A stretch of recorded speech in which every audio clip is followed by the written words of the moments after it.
Hi all, എല്ലാവർക്കും നമസ്കാരം. The real civil എഞ്ചിനീയറിംഗിന്റെ മറ്റൊരു പുതിയ വീഡിയോയിലേക്ക് എല്ലാവരെയും സ്വാഗതം ചെയ്തു കൊള്ളുന്നു. ഇന്നത്തെ വീഡിയോയുടെ കണ്ടന്റ് എംപാനൽഡ് ലൈസൻസിനെ പറ്റിയാണ്.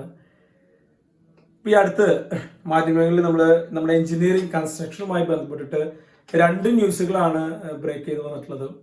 TV ന്യൂസുകൾ, പേപ്പറിലൂടെ ഒക്കെ നമുക്ക് ഒരുപാട് ഡീറ്റെയിൽസ് അറിയാൻ കഴിയുന്നുണ്ട്.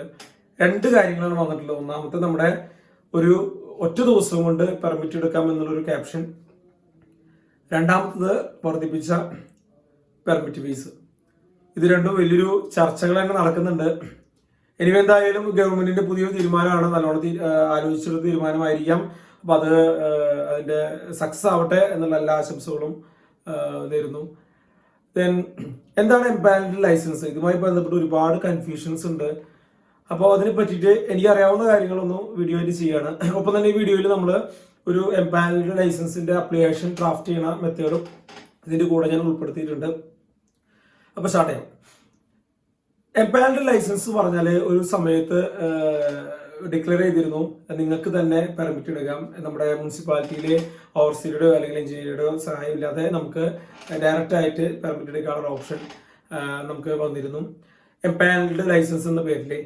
പക്ഷെ എനിക്ക് തോന്നുന്നു അതിന്റെ സീരിയസ്നെസ്സും അതുപോലെ തന്നെ അതിന്റെ ഒരു ഡേഞ്ചറസ് അതൊക്കെ, അതായത് കംപ്ലീറ്റ് റിസ്ക് ലൈസൻസിക്കാണ് അല്ലെങ്കിൽ ഓണർക്കാണെന്നുള്ളതൊക്കെ വന്നുകൊണ്ടാവാം ആരും ഇങ്ങനെ കൊടുത്തതായിട്ട് എൻ്റെ അറിവിൽ കേട്ടിട്ടില്ല. ഒരു ഫയലും റിസീവ് ചെയ്തും കേട്ടിട്ടില്ല ഞാൻ അങ്ങനെ. പക്ഷെ ഇപ്പൊ നമ്മൾ അത് വേണം എന്നുള്ള നിർബന്ധിതമായിട്ടുള്ള രീതിയിലേക്ക് നമ്മൾ എത്തിച്ചേരുകയാണ്. അതായത് ലോ റിസ്ക് കാറ്റഗറി ബിൽഡിങ്ങുകൾ. എന്താണ് ലോ റിസ്ക് കാറ്റഗറി? ഉദാഹരണം പറയുകയാണെങ്കിൽ അത് നമുക്കൊരു ഇപ്പോൾ PDF അതിന്റെ ഡീറ്റെയിൽസ് ഒക്കെ പുറത്തേക്ക് വന്നിട്ടുണ്ട്. ഇപ്പോൾ ഒരു റെസിഡൻഷ്യൽ A1 കാറ്റഗറി ബിൽഡിംഗ് ആണെങ്കിൽ ഒരു 300 M² താഴെയുള്ളത് ലോ റിസ്ക് ആയിരിക്കും. അതുപോലെ തന്നെ A2 സ്പെഷ്യൽ റെസിഡൻഷ്യൽ ആണെങ്കിൽ 200 M² താഴെ. അതുപോലെ തന്നെ നമ്മുടെ ഈ പറയുന്ന B കാറ്റഗറി ആണെങ്കിലും 200 M² താഴെ. ഇനി കൊമേഴ്ഷ്യൽ ബിൽഡിംഗ് 100 M² താഴെ. ദെൻ ഇൻഡസ്ട്രിയിൽ ഉണ്ടെങ്കിൽ 100 M² താഴെ. അതുപോലെ തന്നെ അസംബ്ലി ബിൽഡിംഗ് ഉണ്ടെങ്കിൽ D കാറ്റഗറി ഉണ്ടെങ്കിൽ 200 M² താഴെ. ഇങ്ങനെയൊക്കെയുള്ള 7 മീറ്റർ ഹൈറ്റിനേക്കാളും കുറവുള്ള ബിൽഡിങ്ങുകൾ നമ്മുടെ ലോ റിസ്ക് കാറ്റഗറിയിലാണ് പറയുന്നത്. ഇത്തരം ബിൽഡിങ്ങുകളുടെ പെർമിറ്റ് ഇനി നമുക്ക് എടുക്കാൻ ഈ പറഞ്ഞ എംപാനൽഡ് ലൈസൻസ് വഴിയായിട്ട് നമ്മൾ സെൽഫ് സർട്ടിഫിക്കേഷൻ വഴിയായിട്ട് നമ്മൾ ഇനി എടുക്കേണ്ടത്. അപ്പൊ ഇത് നിലവിൽ വന്നപ്പോൾ ഒരുപാട് കൺഫ്യൂഷൻസ് ഉണ്ട്. പഞ്ചായത്തിൽ ഇപ്പൊ നിലവിൽ വന്നിട്ടില്ല എന്നാണ് ഞാൻ അറിയാൻ കഴിഞ്ഞത്. പക്ഷെ ഭാവിയിൽ വരും.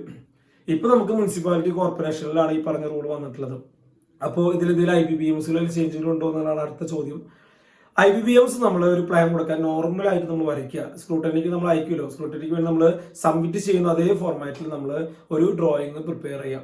കൃത്യം അതിലൊരു മാറ്റവും ഇല്ല. നമ്മൾ പ്രിപ്പയർ ചെയ്ത് ഫയൽ സേവ് ചെയ്ത് വെക്കണം. അതുവരെയുള്ള സ്റ്റേജ് ഒക്കെ സിമിലർ ആണ്. ഇതിന് എന്താ വ്യത്യാസം? നമ്മൾ സബ്മിഷൻ ചെയ്യുന്ന രീതിയിൽ ഇത്തിരി വ്യത്യാസമുണ്ട്. അപ്പൊ നമ്മൾ ശ്രദ്ധിക്കേണ്ടത് കംപ്ലീറ്റ് റെസ്പോൺസിബിലിറ്റി ഈ പറയുന്ന എഞ്ചിനീയർക്കും ഓണർക്കും ആയിരിക്കും.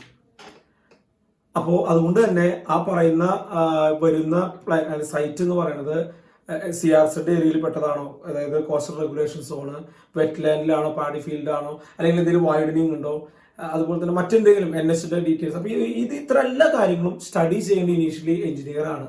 അപ്പൊ അതൊരു വലിയൊരു ഉത്തരവാദിത്തം തന്നെയാണ്. മറ്റേ നമ്മൾ പ്ലാൻ കൊടുക്കുമ്പോൾ അവിടുന്ന് ഒബ്ജക്ഷൻ ലെറ്റർ ആയിട്ട് വരാറുണ്ട്. ഇത് നമ്മൾ വേണം ഇത് പ്രിപ്പയർ ചെയ്യാനായിട്ട്. അപ്പൊ അതുകൊണ്ട് തന്നെ ഞാനൊരു ആശയം പറയുകയാണെങ്കിൽ മാസ്റ്റർ പ്ലാൻ എല്ലാ മുനിസിപ്പാലിറ്റികളിലും നമുക്ക് അവൈലബിൾ ആണ്.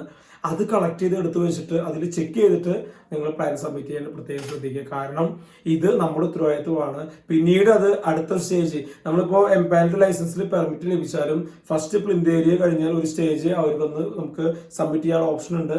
അതിൽ നമ്മൾ അവരിന്ന് മുനിസിപ്പാലിറ്റിയിൽ നിന്ന് ഓവർസീർ ആരെങ്കിലും വന്ന് നമുക്ക് എന്ത് ചെയ്യുക, സൈറ്റ് വിസിറ്റ് ചെയ്യും.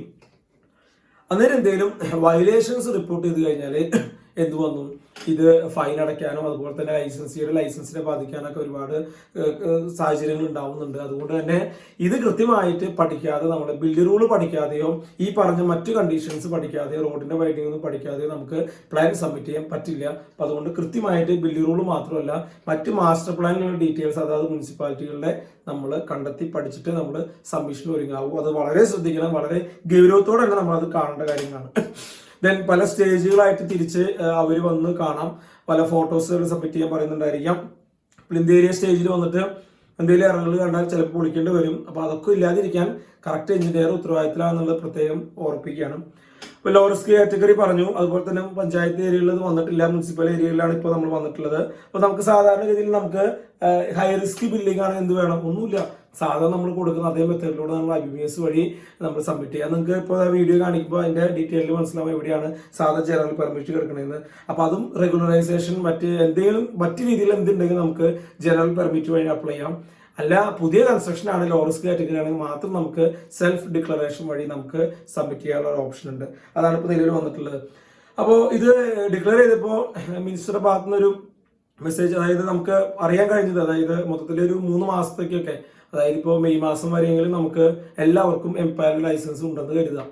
അതായത് നമുക്കൊക്കെ ഇപ്പോൾ IBPMSന്റെ നോർമൽ അക്കൗണ്ട് എടുത്തു കഴിഞ്ഞാൽ അവിടെ എംപാനൽഡ്, അതായത് സെൽഫ് സർട്ടിഫിക്കേഷൻ്റെ ഒരു ടാബ് അവിടെ കാണാം. അപ്പോൾ നമ്മൾ അതുവഴി നമുക്കിപ്പോൾ സബ്മിറ്റ് ചെയ്യാം. അപ്പോൾ അതൊരു 3 മാസം സമയമുണ്ട്. അതിനുശേഷം അത് പോവും. നമുക്ക് എംപാനൽ ലൈസൻസ് എടുത്ത ആളുകൾക്ക് മാത്രമേ അത് സബ്മിറ്റ് ചെയ്യാൻ ഓപ്ഷൻ ഉള്ളൂ. അപ്പോൾ അതിന് വേണ്ടിയുള്ള സമയമാണ് ഇപ്പോൾ.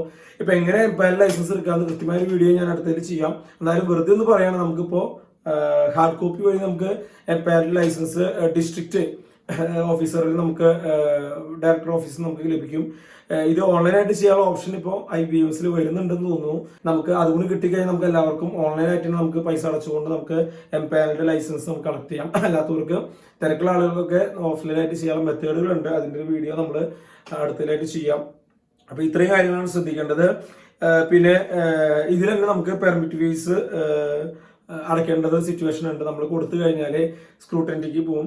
അത് പോയിട്ട് എല്ലാ എററുകളുടെ അവിടെ തീർക്കണം. അപ്പോൾ 1-2 ദിവസം ചിലപ്പോൾ പിടിക്കാം. ഇനി അത് കഴിഞ്ഞിട്ട് അതൊക്കെ ഓക്കെ ആയാൽ അപ്പോൾ തന്നെ നമുക്ക് പെർമിറ്റ് ഫീസും മറ്റു കാര്യങ്ങളും കൊടുത്ത് നമുക്ക് ലൈസൻസ്, അതായത് പെർമിറ്റ് നമുക്ക് ഇഷ്യൂഡ് ആവും. അതിന്റെ ഈ വീഡിയോ ഇതിന്റെ നെക്സ്റ്റ് പാർട്ടിൽ നമ്മൾ ഉൾപ്പെടുത്തുന്നുണ്ട്. അപ്പോൾ നിങ്ങൾ താഴെയുള്ള വീഡിയോ കാണുക. അതിപ്പോൾ കുറച്ചൊക്കെ ഡൗട്ടുകൾ അവിടെ തീരും. അപ്പോൾ ഇനി എന്ത് ചെയ്യും എന്നുള്ള ചോദ്യമായിട്ട് ആരും നടക്കേണ്ടെന്ന് എനിക്ക് തോന്നുന്നു. നമുക്ക് എന്താണ് പ്രൊസീജിയർ കൃത്യമായിട്ട് ഗവൺമെന്റ് പറഞ്ഞിട്ടുണ്ട്. നമ്മൾ ആരും പെട്ടിട്ടില്ല. കാരണം നമുക്ക് ഇപ്പോൾ ഉള്ള നിലവിലുള്ള സിസ്റ്റം വെച്ചിട്ട് എംപാനൽഡ് ലൈസൻസ് വഴി നമുക്ക് അപ്ലൈ ചെയ്യാനുള്ള ഓപ്ഷൻ നിലവിലുണ്ട്. അപ്പോൾ അത് മാക്സിമം പ്രയോജനപ്പെടുത്തുക. അതുപോലെ തന്നെ എംപാനൽ ലൈസൻസ് എടുക്കാനായിട്ട് ശ്രദ്ധിക്കുമ്പോൾ ഒരു കാര്യം കൊണ്ട് റിമൈൻഡ് ചെയ്യുകയാണ്, ഇതിന്റെ ഗൗരവം കൃത്യമായിട്ട് പഠിക്കാതെ ആരും ചെയ്യരുത്. It's A request. ഇതിന്റെ ഗൗരവം വളരെ കൃത്യമായിട്ട് പഠിക്കണം. മാസ്റ്റർ പ്ലാൻ കൃത്യമായിട്ട് പഠിച്ചിട്ട് പ്ലാൻ സബ്മിറ്റ് ചെയ്യാവൂ. ദെൻ ഇനി നമുക്ക് എങ്ങനെ ഒരു പ്ലാൻ, അതായത് ഇത് ഡ്രാഫ്റ്റ് ചെയ്യാം, ഡ്രാഫ്റ്റ് അപ്ലിക്കേഷൻ എങ്ങനെ ഈ സെൽഫ് സർട്ടിഫിക്കേഷൻ വഴി കൊടുക്കുക എന്നുള്ളത് വീഡിയോയിൽ ഇടാം. ഒരു കാര്യം ശ്രദ്ധിക്കുക, നമുക്ക് ഇൻഫോർമേറ്റീവായ വീഡിയോ ആണ് തോന്നുകയാണെങ്കിൽ നമ്മുടെ ലൈസൻസുകൾക്കും അറിയാവുന്ന ഉപകാരപ്പെടുന്ന ആളുകളിലേക്കും ഈ വീഡിയോയുടെ ലിങ്ക് കൊടുക്കാൻ പ്രത്യേകം ശ്രദ്ധിക്കുമല്ലോ. സോ നമുക്കൊരു ഫയല് എങ്ങനെയാണ് എംപാനൽഡ് എന്ന രീതിയിൽ മെത്തേഡിലൂടെ നമുക്ക് സബ്മിറ്റ് ചെയ്യാൻ നോക്കാം. ഞാൻ പറഞ്ഞ ഇൻട്രൊഡക്ഷനിൽ പറഞ്ഞ കാര്യങ്ങളൊക്കെ നല്ല രീതിയിൽ കേട്ടതിന് ശേഷം വേണം നമ്മളിത് സ്റ്റാർട്ട് ചെയ്യാനായിട്ട്. അതിൻ്റെ ഇമ്പോർട്ടൻസ് മനസ്സിലാക്കിയിട്ട് വേണം നമ്മളിത് ചെയ്യാനായിട്ട്. ഓക്കെ, നമുക്ക് ഓൾറെഡി ഇപ്പോൾ IBPMSൽ ഒരു ലൈസൻസി ആയിരിക്കും, നമ്മൾ അക്കൗണ്ട് സ്റ്റാർട്ട് ചെയ്ത വ്യക്തിയായിരിക്കും. അതില്ലെങ്കിൽ തീർച്ചയായിട്ടും എടുക്കണം. അതിൻ്റെ പ്രൊസീജിയർ ഒന്നും ഞാൻ പറയുന്നില്ല. അപ്പോൾ നമുക്കുള്ള അക്കൗണ്ടിൽ നമ്മൾ ഓപ്പൺ ചെയ്യുക. ഓപ്പൺ ചെയ്തതിന് ശേഷം സാധാരണ നമ്മൾ പെർമിറ്റ് പ്രോസസ്സ് എന്നുള്ള രീതിയിലാണ് പോയിരുന്നെങ്കിൽ ഇപ്പോൾ നമുക്ക് താഴെ സെൽഫ് സർട്ടിഫിക്കേഷൻ എന്നുള്ളൊരു ടാബ് ലെഫ്റ്റ് സൈഡിൽ വന്നിട്ടുണ്ട്. അതിൽ നമുക്കൊരു ഡ്രാഫ്റ്റ് ആപ്ലിക്കേഷൻ എടുത്തു കഴിഞ്ഞാൽ നമുക്ക് സാധാരണ നമ്മൾ എങ്ങനെ സബ്മിറ്റ് ചെയ്യുന്നു അതേ മെത്തേഡിലൂടെ നമുക്ക് സബ്മിറ്റ് ചെയ്യാം. അപ്പോൾ ആ പ്രൊസീജിയർ ഒന്ന് ഞാനൊന്ന് എക്സ്പ്ലെയിൻ ചെയ്യണം. നമ്മൾ ഡ്രാഫ്റ്റ് ആപ്ലിക്കേഷൻ എടുത്തു. ഇതിലിപ്പോൾ ഓൾറെഡി നമുക്കൊരു ഡ്രോയിങ് ചെയ്ത് കുറച്ചാക്കി വെച്ചിട്ടുണ്ട്, അതായത് ഡീറ്റെയിൽസ് ഒക്കെ എൻ്റർ ചെയ്ത് വെച്ചിട്ടുണ്ട്. അപ്പോൾ ഒന്ന് റഫായിട്ടൊന്ന് ഓടിച്ച് എക്സ്പ്ലെയിൻ ചെയ്യണം ഞാൻ കേട്ടോ. അപ്പോൾ സെൽഫ് സർട്ടിഫിക്കേഷൻ എന്നുള്ള പേജ് എടുക്കുക, ഡ്രാഫ്റ്റ് ആപ്ലിക്കേഷൻ എടുക്കുക. അതിൽ നമ്മൾ ഓണാക്കി ആ ഫയൽ, ഇപ്പോൾ ചെയ്ത് വെച്ചിട്ടുള്ള ഫയൽ നമ്മൾ ജസ്റ്റ് ഓപ്പൺ ആക്കണം. ഇതിൽ നിങ്ങൾക്ക് അറിയാം, നമ്മുടെ വീഡിയോസിൽ തന്നെ ഇതിന്റെ പ്രൊസീജിയർ ഒക്കെ എടുക്കുന്നുണ്ട്. എന്നാലും ഒന്നുകൂടി റിപ്പീറ്റ് ചെയ്യാണ്, കാരണം ഇപ്പോഴത്തെ വല്ല മാറ്റങ്ങളുണ്ടോ എന്ന് പറയാനാണ് ഞാനിത് റിപ്പീറ്റ് ചെയ്യുന്നത്. സാധാരണ കോമൺ അപ്ലിക്കേഷൻ ഫോം ആണ് ആദ്യത്തെ ടാബ്. അതിലെ ജനറൽ ഇൻഫർമേഷൻ, അതിൽ ഓൾറെഡി സെൽഫ് സർട്ടിഫിക്കേഷൻ എന്നുള്ളത് എടുക്കുന്നുണ്ട്, നമ്മളൊന്നും ചെയ്യേണ്ട. നേച്ചർ ഓഫ് സൈറ്റ് നമുക്ക് അതറാണെങ്കിൽ അതർ കൊടുക്കാം. അതിലുള്ള CRZ area, wetland, paddy field, ഇത് 3 നമുക്കുണ്ട്. ഞാൻ പറഞ്ഞു കംപ്ലീറ്റ്ലി അതിന്റെ എഞ്ചിനീയർക്കും അതുപോലെ തന്നെ അതായത് ലൈസൻസിക്കും ഓണർക്കുമാണ് ഇതിന്റെ റെസ്പോൺസിബിലിറ്റി എന്ന് പറയുന്നത്. അപ്പോൾ CRZ ഏരിയ ആണോ, വെറ്റ്ലാൻഡ് ഏരിയ ആണോ, പാഡി ഫീൽഡ് ഏരിയ ആണോ എന്നൊക്കെ നോക്കേണ്ടത് ലൈസൻസിയുടെ ഉത്തരവാദിത്തമാണ്. അപ്പോൾ അത്തരം കാര്യങ്ങൾ ഉണ്ടെങ്കിൽ അത് ആദ്യം അതിന്റെ NOCകൾ കളക്ട് ചെയ്തിട്ട് വേണം നമ്മളിത് സബ്മിറ്റ് ചെയ്യാനായിട്ട്. അപ്പോൾ CRZ ഒന്നും ഇല്ലെങ്കിൽ നമുക്ക് അതറിൽ കൊടുക്കാം. ഇനി ഉണ്ടെങ്കിൽ നമ്മൾ അതിന്റെ NOC പ്രൊസീജിയർ ആദ്യം ഫോർവേഡ് ചെയ്തതിന് ശേഷം വേണം നമ്മൾ ഇത് കടക്കാനായിട്ട്. Okay, next type of construction എന്താണ്? നമുക്ക് ജനറൽ ആണ്. ഇവിടെ ബിൽഡിങ്ങിന് സ്മോൾ പ്ലോട്ട് ഉണ്ട്, ജനറൽ ആണ്, ജനറൽ കൊടുക്കുക. ഡ്രൈ ലാൻഡ് ടൈപ്പ് ചെയ്യുക, തോട്ടം, പിന്നെ സ്കീം ഇപ്പോൾ മാസ്റ്റർ പ്ലാനിൽ എന്തെങ്കിലും ഉണ്ടെങ്കിൽ അത് കൊടുക്കാം, അല്ലെങ്കിൽ ആസ് പെർ KMBR മുനിസിപ്പാലിറ്റി ആണ് KMBR കൊടുക്കാം. ന്യൂ കൺസ്ട്രക്ഷൻ ആണ് ഓൾറെഡി അത് എടുക്കുന്നുണ്ടായിരിക്കും. കാരണം ഈ മെത്തേഡിലൂടെ നമുക്ക് റെഗുലറൈസേഷനോ മറ്റു കാര്യങ്ങളൊന്നും ഇതിലൂടെ ഇപ്പോൾ ചെയ്യാൻ ഉദ്ദേശിച്ചിട്ടില്ല. ഓക്കെ, അപ്പോൾ പുതിയ കൺസ്ട്രക്ഷൻ മാത്രമേ ഇത് അപ്ലിക്കബിൾ ആവുള്ളൂ, അതാണ് അതിന്റെ മീനിങ്. നമുക്ക് അതിൽ എഡിറ്റ് ചെയ്യാൻ ഓപ്ഷൻ ഇല്ല. ദെൻ ഡ്രൈ ലാൻഡ് ഡീറ്റെയിൽസ് കൊടുത്തു, പിന്നെ എസ്റ്റിമേറ്റഡ് കോസ്റ്റ് ഒക്കെ പറയുന്നുണ്ട്, അതൊക്കെ നിങ്ങൾക്ക് ഡീറ്റെയിൽസ് കൊടുക്കാം. സൈറ്റ് അഡ്രസ് ഡീറ്റെയിൽസ് ഒക്കെ കൊടുത്തിട്ടുണ്ട്. ഇതൊക്കെ ജനറൽ ലൈസൻസിക്ക് അറിയാവുന്ന ഡീറ്റെയിൽസ് ആണ്, അതൊക്കെ നമ്മൾ ഫില്ല് ചെയ്യുന്നു, അതിലൊന്നും ഒരു മാറ്റമില്ല. ഓക്കെ, നെക്സ്റ്റ് നമ്മൾ അപ്ലിക്കന്റ് ഇൻഫർമേഷൻ എടുക്കുന്നു. അതിൽ ആരാണോ ലൈസൻസി ആ ലൈസൻസിയുടെ ഡീറ്റെയിൽസ് ഒക്കെ ഓൾറെഡി ഉണ്ടായിരിക്കും. അതിൽ നമ്മുടെ ഡിജിറ്റൽ സിഗ്നേച്ചർ ഇല്ലെങ്കിൽ നമുക്കത് അറ്റാച്ച് ചെയ്ത് കൊടുക്കാം. ഓക്കെ, അപ്പോൾ അത് കൃത്യമായിട്ട് ശ്രദ്ധിക്കുക. അതിന്റെ മെയിൽ ID വാലിഡിറ്റി എല്ലാ കാര്യങ്ങളും അവരെ കൃത്യമായിട്ട് ഓട്ടോമാറ്റിക്കലി വരും. അല്ലാത്തത് ഡിജിറ്റൽ സിഗ്നേച്ചർ ഒക്കെ നിങ്ങൾക്ക് അറ്റാച്ച് ചെയ്യാം, അത് ഞാൻ പറയുന്നില്ല. ദെൻ അതിൻ്റെ അടിയിൽ അപ്ലിക്കന്റിന്റെ ഇൻഫർമേഷൻ ആണ്, ഓണറുടെ പേര്, അതുപോലെ തന്നെ ഓണറുടെ മറ്റ് ഡീറ്റെയിൽസ്, മൊബൈൽ നമ്പർ, അഡ്രസ്സ്.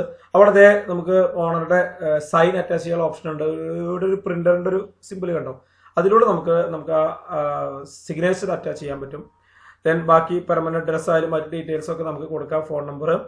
അപ്പോൾ അത്തരം ഡീറ്റെയിൽസ് ഒക്കെ നിങ്ങൾ കൃത്യമായി ഫില്ല് ചെയ്യുക. സെയിം ആസ് ഓൾഡ് നമ്മൾ ചെയ്ത അതേ പ്രൊസീജിയർ തന്നെ. പിന്നീട് വരുന്നത് പ്ലോട്ട് ഡീറ്റെയിൽസ് ആണ്. പ്ലോട്ട് ഡീറ്റെയിൽസിൽ സോണിങ് റെഗുലേഷൻസ് എന്തെങ്കിലും ഉണ്ടെങ്കിൽ കൊടുക്കാം. ദെൻ ഡോക്യുമെന്റിന്റെ ഡീറ്റെയിൽസ്, എത്ര ബിൽറ്റപ്പ് ഏരിയ ആണ്, ബിൽഡിങ്ങിന്റെ ഹൈറ്റ്. അപ്പോൾ ഒരു കാര്യം ശ്രദ്ധിക്കേണ്ടത്, നമുക്ക് ലോ റിസ്ക് കാറ്റഗറി ഉള്ള ബിൽഡിങ്ങിലേക്കാണ് നമുക്ക് പെർമിഷൻ തരുന്നത് ഈ പറയുന്ന എംപാനൽഡ് ലൈസൻസ് വഴി. അപ്പോൾ അതുകൊണ്ട് 7 മീറ്ററിന് താഴെയാണെങ്കിൽ ഇത് കൊടുക്കാൻ സാധിക്കുള്ളൂ. അപ്പോൾ ഹൈറ്റ് ഒരിക്കലും അതിന് മേലേക്ക് കൊടുക്കാൻ പാടില്ല. അതുപോലെ തന്നെ പ്ലോട്ട് ഏരിയ കൊടുക്കാം. പിന്നെ single family risk level already loan എടുക്കുന്നുണ്ടാവും. നമ്മളിപ്പോൾ സെൽഫ് സർട്ടിഫിക്കേഷൻ എന്നുള്ള പേജിലാണ് നമ്മൾ ഓപ്പൺ ആക്കിയിട്ടുള്ളത്, അതുകൊണ്ട് തന്നെ ലോ റിസ്ക് ആണ് എടുക്കുന്നുണ്ടാവുക. നമ്പർ ഓഫ് ഫ്ലോർ കൊടുക്കാം. ഇതിൽ date of commencement of construction, ഇത് പുതിയതായിട്ട് കാണുന്നതാണ്. നമുക്ക് അതിൽ കലണ്ടർ കൊടുത്ത് നമുക്ക് എന്നാണോ ഡേറ്റ് സ്റ്റാർട്ട് ചെയ്യണം എന്നുള്ളത് നമുക്ക് അതിൽ സെലക്ട് ചെയ്ത് കൊടുക്കാനുള്ള ഓപ്ഷൻ ഉണ്ട്. അത് നമ്മൾ കൊടുക്കുന്ന ഡേറ്റ് അല്ല, അപ്ലിക്കേഷൻ കൊടുക്കുന്ന ഡേറ്റ് അല്ല, എന്നാണോ കൺസ്ട്രക്ഷൻ സ്റ്റാർട്ട് ചെയ്യാൻ ഉദ്ദേശിക്കുന്നത് അത് നിങ്ങൾക്ക് കൊടുക്കാം. ബാക്കി ഡീറ്റെയിൽസ് ഒക്കെ നിങ്ങൾക്ക് വായിച്ചു നോക്കുക. നമ്മൾ സ്ഥിരമായിട്ട് കാണുന്ന റോഡ് വൈഡനിങ് ഉണ്ടോ, വേറെ എന്തെങ്കിലും ഡീറ്റെയിൽസ് ഉണ്ടെങ്കിൽ നിങ്ങൾക്ക് അത് വായിച്ചു നോക്കി അത് പ്രകാരം നിങ്ങൾക്ക് യെസ് നോ നിങ്ങൾക്ക് ആസ് പെർ നിങ്ങളുടെ റിക്വയർമെന്റ് പോലെ നിങ്ങൾക്ക് കൊടുക്കാം. Document deed, sub registrar office, അതുപോലെ തന്നെ ഡോക്യുമെന്റ് ഡേറ്റ്, ഇതൊക്കെ നിങ്ങൾക്ക് നോർമൽ ആയിട്ടുള്ളതാണ്, അതൊക്കെ കൊടുക്കാം. ഞാനതിൽ ഇടപെടുന്നില്ല. ഇതിൽ നോർത്ത് സൗത്ത് ഡയറക്ഷനിലൊക്കെ ആരൊക്കെയാണ്, അതിന്റെ സർവേ നമ്പർ ഡീറ്റെയിൽസ് ഒക്കെ ഉണ്ടെങ്കിൽ അതൊക്കെ നിങ്ങൾക്ക് ഉൾപ്പെടുത്താം. ഓൾറെഡി പ്രീവിയസിൽ ചെയ്ത അതേ കാര്യങ്ങൾ തന്നെയാണ്. ദെൻ അപ്ലിക്കേഷൻ ചെക്ക് ലിസ്റ്റ്, ഇതിലിപ്പോൾ നിങ്ങൾക്ക് അത്യാവശ്യം വേണ്ട എന്തെങ്കിലും രീതിയിൽ NOCകളൊക്കെ സബ്മിറ്റ് ചെയ്യേണ്ടി വന്നിട്ടുണ്ടെങ്കിൽ നമ്മൾ യെസ് കൊടുക്കുക. അതൊക്കെ നമ്മൾ ഡോക്യുമെന്റിൽ ആഡ് ചെയ്യാൻ മറക്കരുത് കേട്ടോ. അപ്പോൾ ആവശ്യമില്ലെങ്കിൽ NA കൊടുക്കുക. ഇനി എന്തെങ്കിലും കൺസേൺസ് ആവശ്യമുണ്ടെങ്കിൽ അതൊക്കെ യെസ് കൊടുക്കുക. അപ്പോൾ ടിക്ക് ചെയ്യാൻ മറക്കരുത് അങ്ങനെയുള്ള കേസുകൾ. ഓക്കെ, അപ്പോൾ നിങ്ങളുടെ ഡ്രോയിങ്ങിൽ ലൈസൻസിയുടെ ഉത്തരവാദിത്തമാണ് ഇത് വായിച്ചു നോക്കി കൺസെന്റ് വേണോ, അല്ലെങ്കിൽ വേറെ വല്ല NOCകളുണ്ടോ, അല്ലെങ്കിൽ മറ്റെന്തെങ്കിലും സ്പെഷ്യൽ റൂൾസ് ഒക്കെ ഉണ്ടെങ്കിൽ ഇത് വായിച്ചു നോക്കിയിട്ട് തന്നെ NA കൊടുക്കാൻ ശ്രദ്ധിക്കുക. കാരണം പണ്ടത്തെ ഒരു സിസ്റ്റം അല്ല, ഇപ്പോൾ കംപ്ലീറ്റ് റെസ്പോൺസിബിലിറ്റി എഞ്ചിനീയർ ഒക്കെ ആയതുകൊണ്ട് ഇതിലുള്ള ഓരോ ചെക്ക് ലിസ്റ്റ് നമ്മൾ റീഡ് ചെയ്തിട്ട് വേണം NA കൊടുക്കാനായിട്ട്. അത് പ്രത്യേകം ഇതിൽ ശ്രദ്ധിക്കണം ഫോർ സെൽഫ് സർട്ടിഫിക്കേഷൻ കേസിൽ കേട്ടോ. ദെൻ ഇത്രയും ഡീറ്റെയിൽസ് കഴിഞ്ഞ ശേഷം നമ്മൾ ഡോക്യുമെന്റ് എന്നുള്ള ടൈപ്പ് എടുക്കുന്നു. സേവ് ആൻഡ് കണ്ടിന്യൂ ഒക്കെ നിങ്ങൾക്ക് ചെയ്യാട്ടോ ഇടയിൽ. ദെൻ ഡോക്യുമെന്റ്സ് നിങ്ങൾക്ക് അറിയാം എന്തൊക്കെയാണ് ഡോക്യുമെന്റ്സ് കൊടുക്കേണ്ടത്. നമ്മുടെ ഓണർഷിപ്പിന്റെ ഡോക്യുമെന്റ്സ്, ലാൻഡ് ടാക്സ് അടച്ചത്, പൊസഷൻ സർട്ടിഫിക്കറ്റ് കൈവശം, ദെൻ BTR രജിസ്റ്റർ വില്ലേജിൽ നിന്ന് കിട്ടുന്നതാണ്, അപ്പോൾ അത് എടുക്കണം. ലാൻഡിന്റെ മറ്റ് കിടപ്പ് വശങ്ങളൊക്കെ അറിയാം നമ്മുടെ BTR രജിസ്റ്ററിലാണ്, അപ്പോൾ അത് വില്ലേജിൽ നിന്ന് നമുക്ക് കിട്ടും. ലൈസൻസിന്റെ ഡീറ്റെയിൽസ്, സെൽഫ് ഡിക്ലറേഷൻ അഫിഡവിറ്റ് എന്നുള്ളത് നമുക്ക് ഇതിൽ അറ്റാച്ച് ചെയ്ത് കൊടുക്കണം, നമ്മൾ സൈൻ ചെയ്തിട്ട്. ഇതൊക്കെ കോമൺ ആണ്.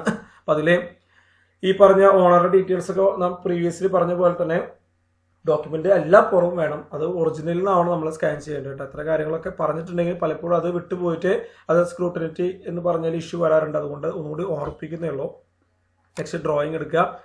നമ്മുടെ പ്രീവിയസ് ഇയർ IBPMS ചെയ്ത ഫയല് നമ്മുടെ സ്ക്രൂട്ടനിങ്ങിൽ ഗ്രീൻ കത്തിയുള്ള മിനിമം എഡിറ്റീസ് ആർ ഫിൽഡ് എന്ന് പറഞ്ഞാൽ നമുക്കൊരു ഔട്ട്പുട്ട് കിട്ടും നമ്മുടെ IBPMS ചെയ്യുമ്പോൾ.